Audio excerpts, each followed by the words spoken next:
Hi, it's Dr. Steve from Misericordia University, and welcome to Art Week number 5 in our course, Integrating the Arts. In this video, let's consider how to connect the arts to different content areas. Let's start by looking at why is it important to do this, and number 2, let's look at some different ways and expand your thinking in how you might do this. And then the second half of the video, let's take a look at exploring some electronic art tools and other resources. Let's begin by looking at connecting arts to content areas. When teachers refer to integrating the arts into their classroom, they're really referring to teaching through the arts or with the arts. In other words, teachers are looking to teach various subject matter and also engage students with the arts to enhance the learning. In her book, Lively Learning, Linda Crawford lists 6 powerful reasons for integrating the arts. She describes that the arts make content more accessible, and this by allowing students to experience content in multiple learning styles. The arts encourage joyful, active learning. They're fun. They make for a nice, positive environment conducive to good learning. The arts help students make and express personal connections to the content. Here we're talking about the aesthetic piece, the part where our emotions, where we connect with the content. The arts help children understand, and further, they can express abstract concepts, ideas that might be difficult for them to put into words. The arts stimulate higher level thinking and also creativity. And finally, Linda Crawford talks about the arts building community and helping children develop collaborative skills in which they can work together, which also makes for a more joyful, active learning experience. Throughout our course, we have been considering that integrating the arts has a lot of positive outcomes for the classroom, and there is a lot of research that strongly suggests this. Integration of the arts can lead to many different benefits, such as more achievement motivation, cognitive engagement, a better school climate because students enjoy the way that they're learning these different skills and different content, and further development of verbal and mathematical skills. Further, some researchers assert that the arts make learning even more effective because of the environment, because art is less rigid and it's sometimes very unpredictable. So the arts make learning more stimulating, more interesting, sometimes more challenging, and more complex for our learners. Because arts can provide a less structured situation and more open-ended, arts expose students to the ability to use their abstract and foster creative thinking skills. And these skills are necessary for imaginative problem solving in the world. Researchers have suggested that there are 4 different approaches to integrating the arts into the classroom. The first approach, which many times is used, is called the subservient approach. In other words, art is not really focused on. The main goal is to teach the other content areas, and the arts are simply used to aid that process. In our class thus far, we've been focusing in this way. A second approach is the affective approach. In other words, the arts are used to make an atmosphere where learning is more conducive and students can understand more deeply the concepts that are being covered. A third approach is the social integration approach, where the arts are used to enhance the social interaction within the classroom.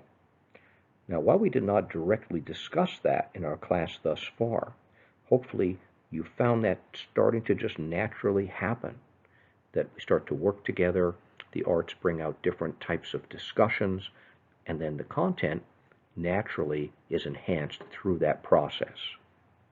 A fourth approach is the co-equal and cognitive approach, which means that the teaching of the arts itself is considered to be as important as the content of the other subjects that's being taught. Now, we haven't looked at that thus far in our course. We took that more subservient approach.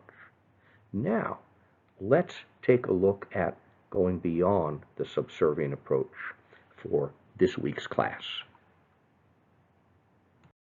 A main power of the arts is to get into the affective area of a person. In other words, into the area where we look at our moods and our feelings and our emotions and what excites us and what makes life extra spicy and extra interesting.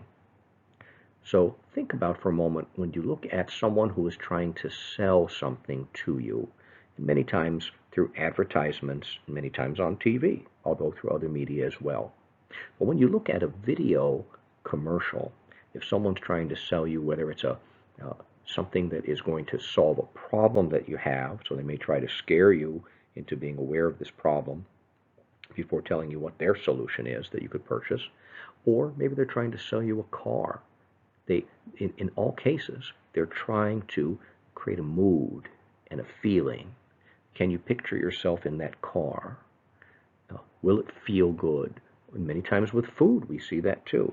This restaurant is cooking up this wonderful pizza, and you can see it sizzling, and they're cutting it apart, and it looks wonderful. Again, in all cases, advertisers are trying to get into the moods, desires, and emotional area, the affective area of a person. Having said that, let's see how the arts can do that for our content. When teaching with the arts, according to one researcher, and many in fact, but one recent piece of research suggests strongly that we impart that aesthetic understanding, the feelings of that subject matter, of that content. Further, we create a space in which meaningful elements start to pop out and arise for the learners. And again, we allow the information and the person to connect in the area of the affect, their moods, their feelings, their desires, and things that different emotions that the content will elicit from the child. Depending on the skill level of the teacher in integrating the arts, the teacher can allow the learners to develop different activities and be actively engaged with feeling and experiencing and developing strong emotions as they're learning the content.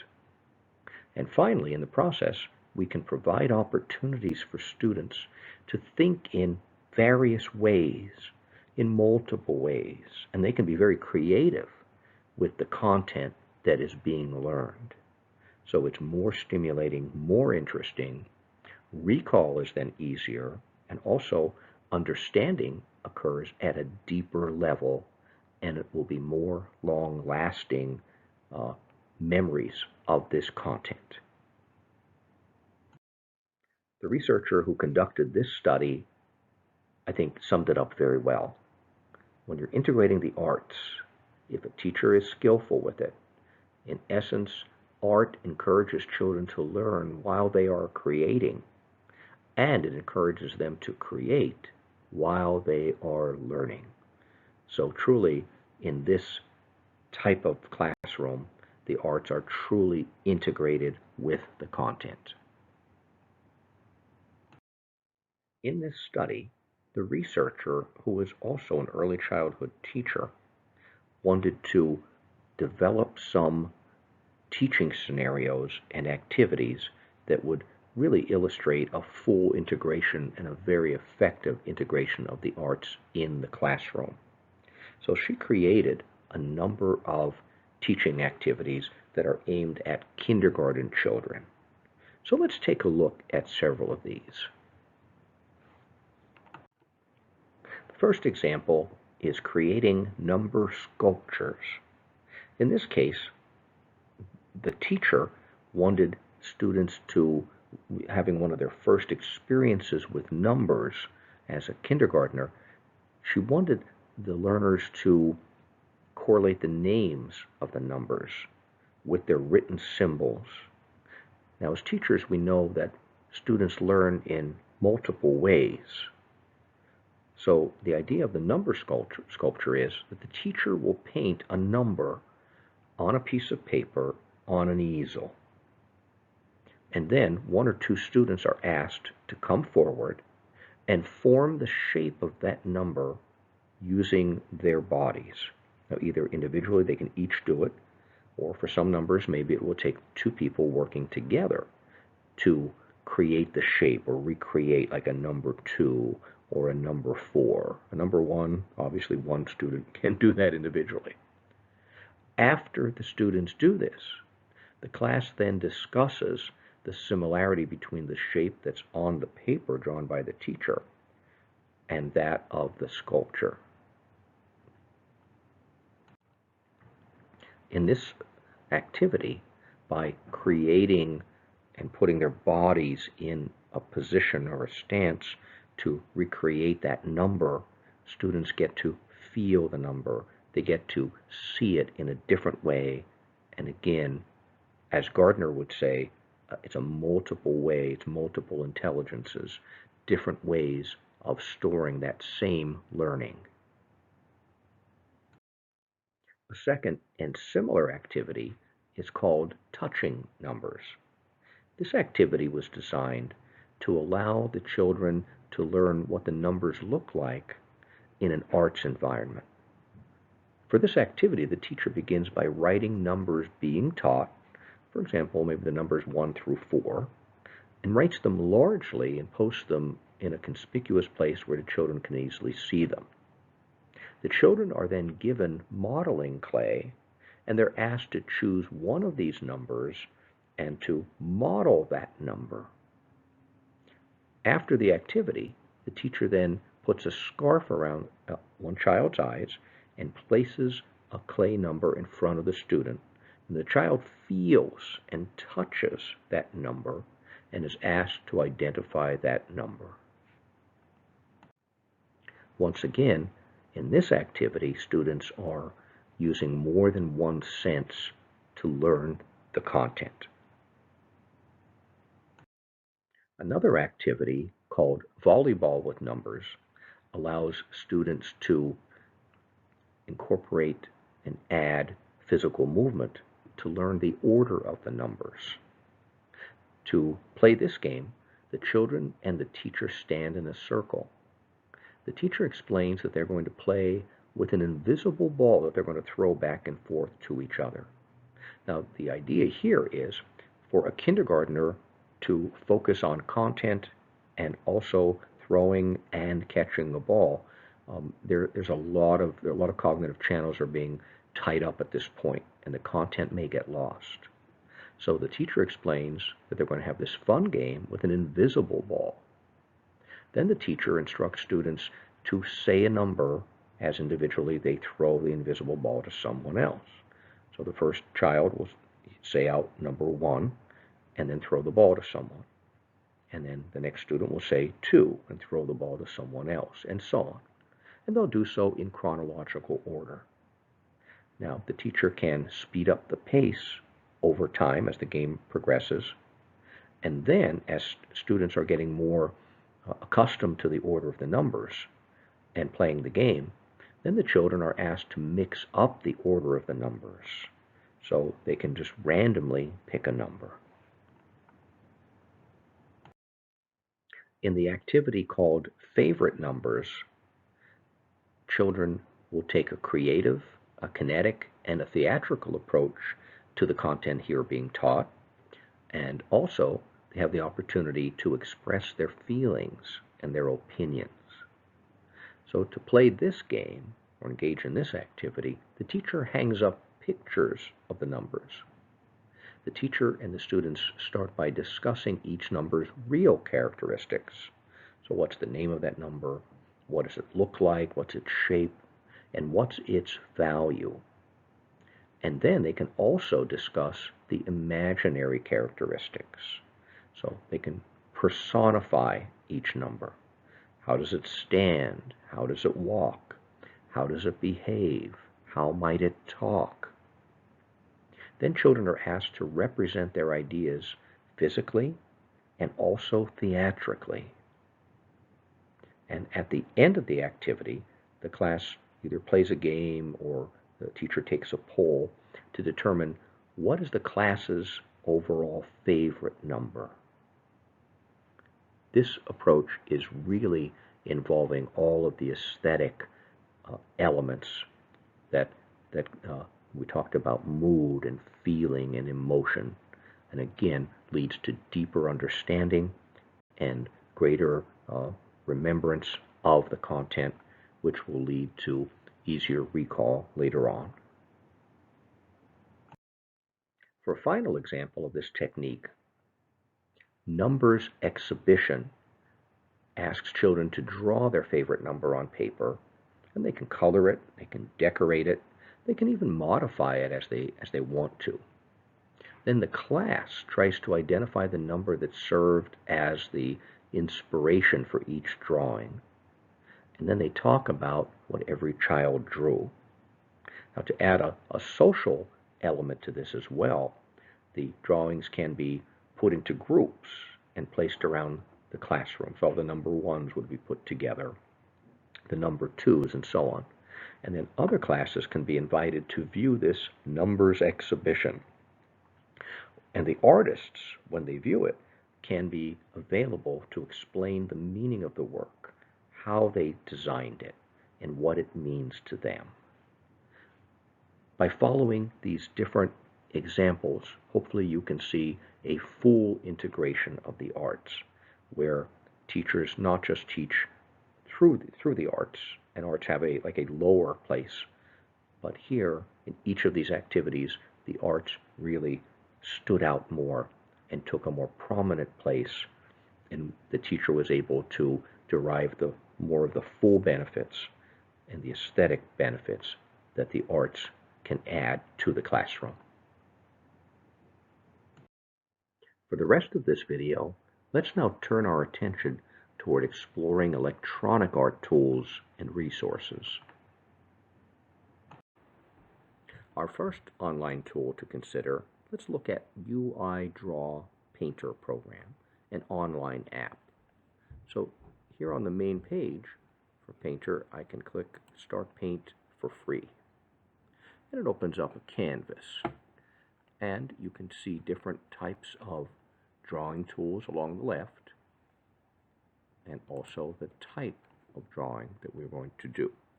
So you could do plain, just regular, you can do shading, all types of things. I'm going to choose sketchy. So I'm going to do a sketch. So I'll start off, let's say I wanted to start off and attempt to sketch out Misericordia's arch.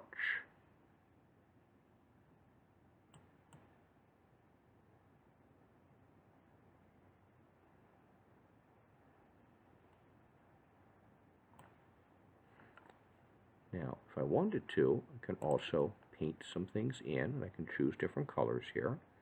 I could put in some different background. Here we've got fill colors. Here we've got an eraser. So typical tools. Then we've got different shapes and the ability to insert images and text. So let's say that I wanted to, this I think is a very positive here in this app, in addition to colors and gradients, they also have patterns available. Let's say I wanted to put some grass around here. I could select grass in the foreground, then I could go up to shape, and I could drag out a shape now of grass. So I can use different graphic tools in addition to drawing and sketching types of activities. And of course I can also use text, and I could write MU up here, or Misericordia. And by the way, a little history on Misericordia. Notice that one of the posts of the gate are higher than the other. So here's a little trivia for you.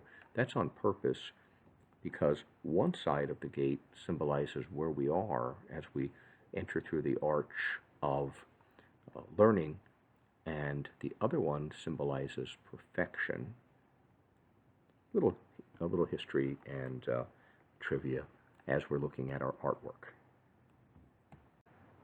Let's take a brief look at the online app called Sketchpad.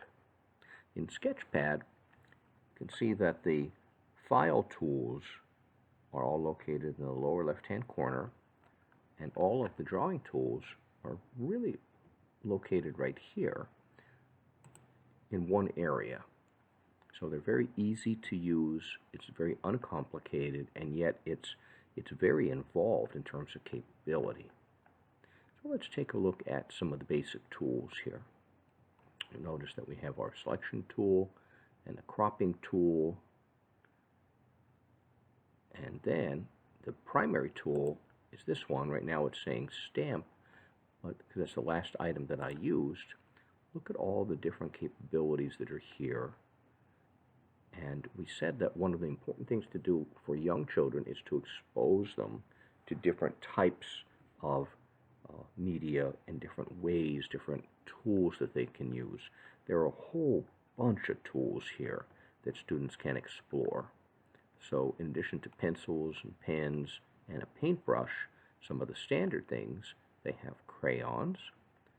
They've got these other things too. Now I'm going to be kind of boring here and just do black and white and so on. So I can use a tile brush. I can write in calligraphy.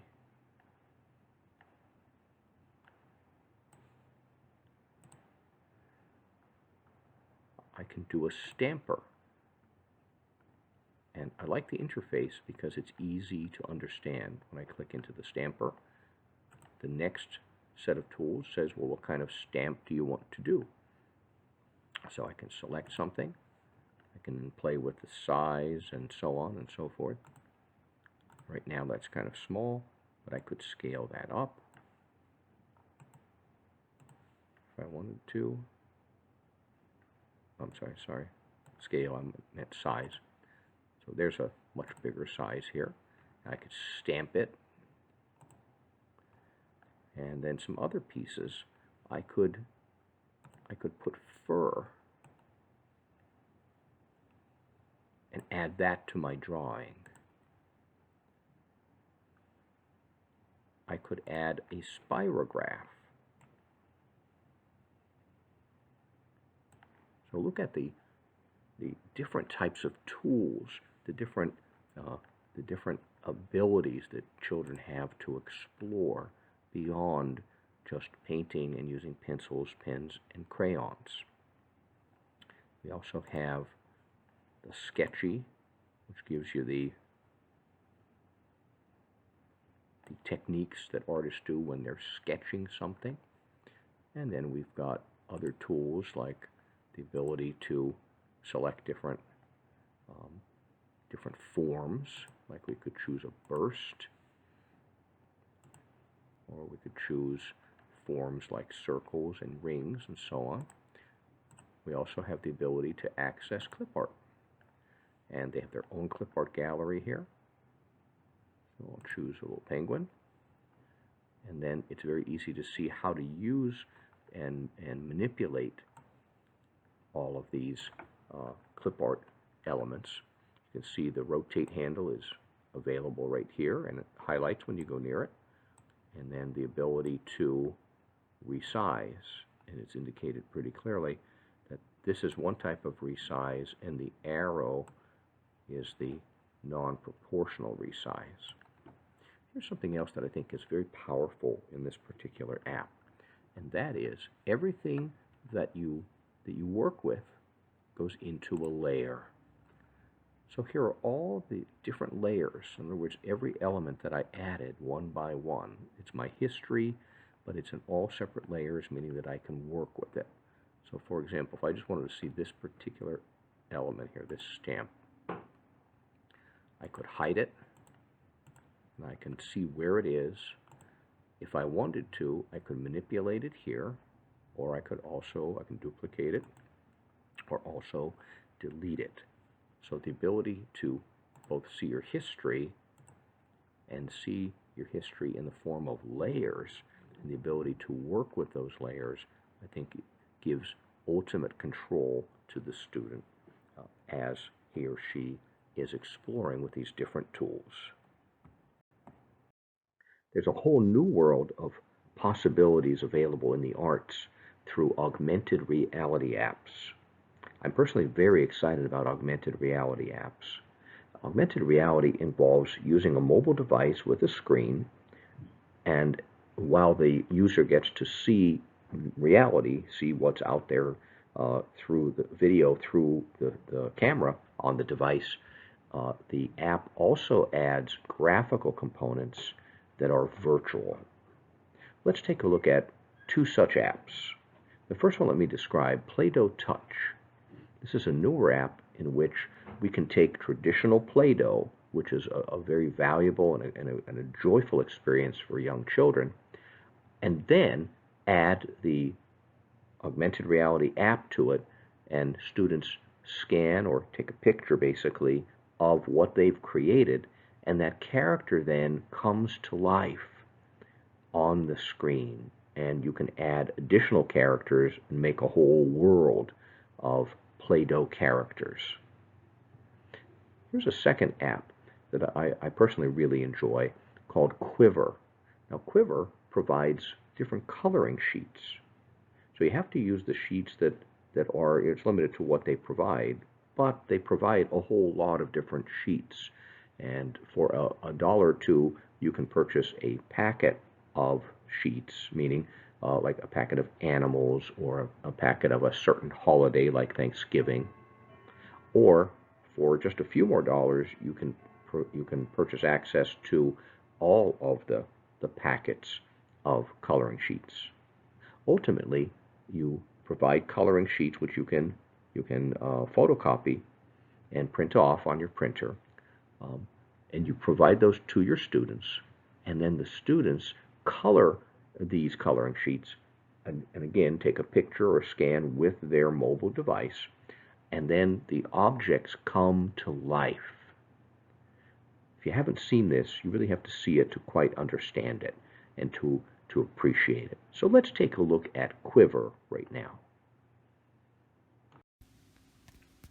Now I'm going to open the Quiver app. So I started with something that I have colored,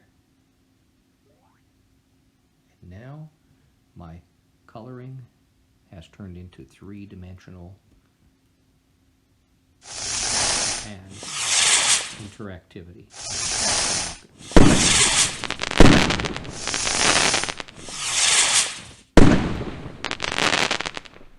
How exciting for younger students. For Halloween, I have now drawn a little face on this handout. See if it'll get the whole page in here. Oh, there it is. So the one that I drew is now in 3D.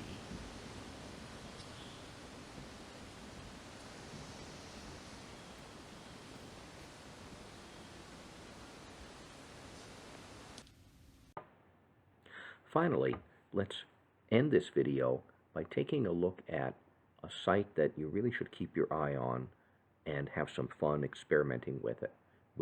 It's called Google Arts and Culture. Now, Google has been doing all kinds of interesting things with art and culture and museums and famous landmarks.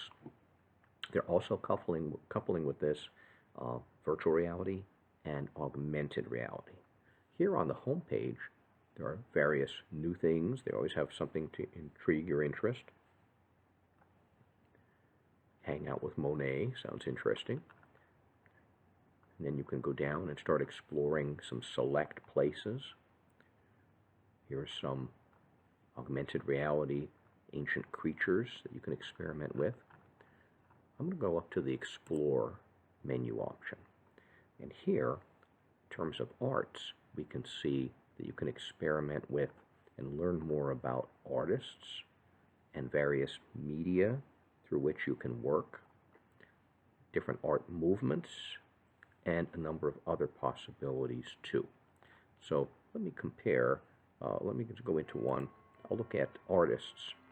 Say we're going to take a look at Rembrandt. When I click into Rembrandt, there are all kinds of things that are available here on this artist. Now they have an area called Stories.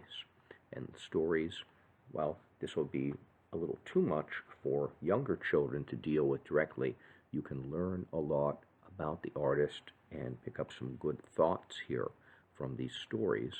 But with young children, we can help them explore different paintings. For example, let me click into this painting, which you'll probably recognize. So not only can I see it, and I can blow it up and take a look at great detail here that I would never be able to see even if I'm live in the museum where it's housed. But then I could also view it in augmented reality. Now, here I'll just click in, but they're going to prompt you to download an app, an AR app, to allow you to view this in that fashion. But then I can also view it in Google's Street View, which means here is the painting I'm looking at, and it's right here in a museum, and I can learn about the museum. I can move around here. I'm going to move right here in front of the painting, and I'll take a look at the painting, and I can zoom in on it more, and I feel like I'm right in the museum itself, taking a look at this particular artwork. So keep watching what Google's going to do, because they're coming up with some amazing capabilities. In addition to artists, we can also look at different media. So media like watercolor and working with clay or with metal. Oops, I have to go back in here. I went a little too far back. We can also look at the different art movements, such as contemporary art or surrealism or impressionism.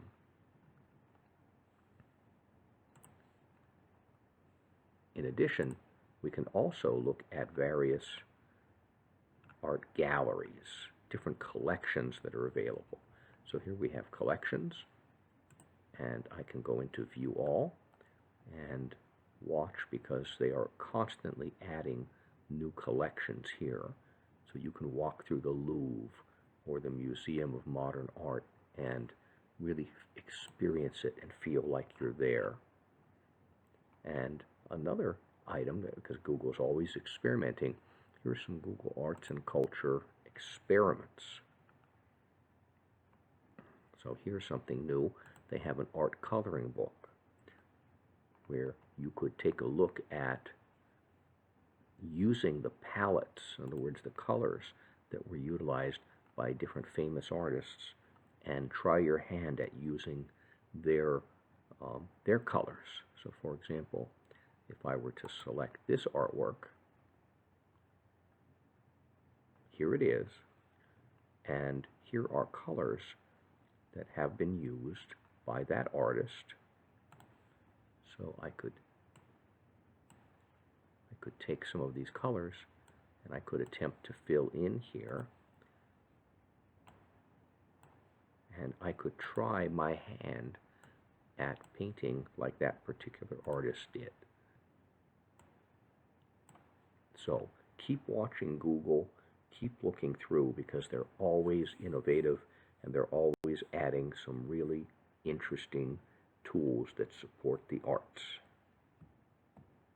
To do a quick review, in this video, we started by focusing on connecting arts to content areas. We talked about why is it important to do this, and we looked at a variety of thoughts from various researchers, including different approaches to doing this, and the approaches ranged from the basic to fully integration of the arts. And then we looked at how to do this based on different researchers' thoughts. Then we turned our view toward experimenting with electronic arts and tools and resources. And we looked at several different tools, including augmented reality apps, and we finished by looking at Google Arts and Culture and said definitely keep an eye on this tool because they're always adding some really innovative and great ideas. At our in-person class this week, we're going to review and highlight some of the content that we presented in this video, and further we're going to discuss how practically you could integrate arts more fully in your classroom. And then we'll allow some time for hands-on art activities, and we'll get to choose from creating a figure cutout, creating an impressionist painting, and then finally I'd like to ask you to create an art activity that will either allow you to teach or your children to explore, or you could enhance learning of some educational content through this work of art. Hope you have a great week, and we'll see you at our next class.